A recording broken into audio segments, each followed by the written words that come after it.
اے مسلمانوں، اس عہد کے ساتھ اور اس عزم کے ساتھ آپ کو اٹھنا ہے، اپنے آپ میں اتحاد قائم کرنی ہے، ماں بہنوں کی عزت و آبرو کی فکر کرنی ہے، سماج کو بہتر دشا میں لانا ہے، اچھے اسکول اور اچھے کالج بھی قائم کرنے ہیں۔ اب فیکٹریاں ڈالنے کا وقت ختم ہے۔ میں کہتا ہوں تعلیم کو تجارت بناؤ۔ C B S E pattern کے اسکول صرف عیسائیوں بھائیوں کے ہیں، عیسائیوں کے ہیں، ہمیں بھی قائم کرنے چاہیے۔ آپ میں سے اگر کوئی مالدار ہے، صاحب ثروت ہے، اللہ نے دولت دی ہے، فیکٹریاں ڈالنا بند کرو، کارخانے ڈالنا بند کرو۔ اب تمہاری ضرورت یہ کہ قوم کی بچیوں کے لیے ایسا کوئی اسکول بناؤ، ایسا کوئی کالج بناؤ، نمائندگی کرو۔ آج اسرائیل ترقی کیا بیٹھا ہے، کیوں؟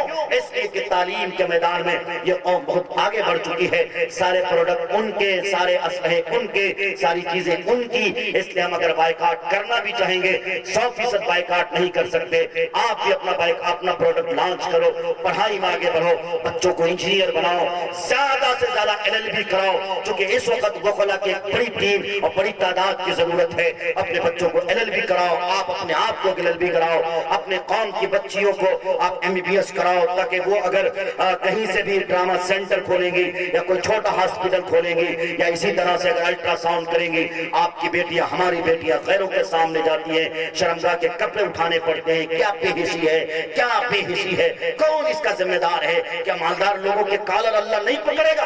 ضرور پکڑے گا۔ اس لیے اگر کوئی صاحب ثروت ہے، کوئی مالدار ہے، خدا را اسلامی ماحول میں تعلیم کے نظام کو منظم کرو، قائم کرو، کوئی ایسا ادارہ قائم کرو، فیکٹریاں ڈالنا بند کرو، بڑی بڑی دکانیں ڈالنا بند کرو۔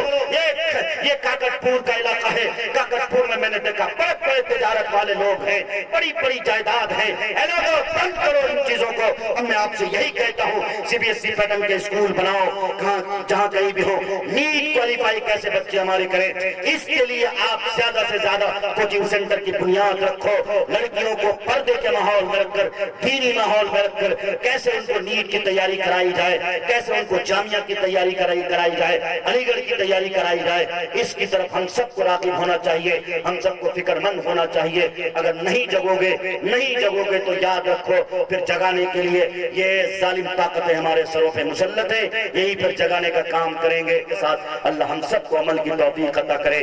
زمانے کو شاید بتانا پڑے گا، نیا رنگ اپنا دکھانا پڑے گا، فقط تسبیحوں سے نہیں ملتی جنت، خدا کے لیے سر کٹانا پڑے گا۔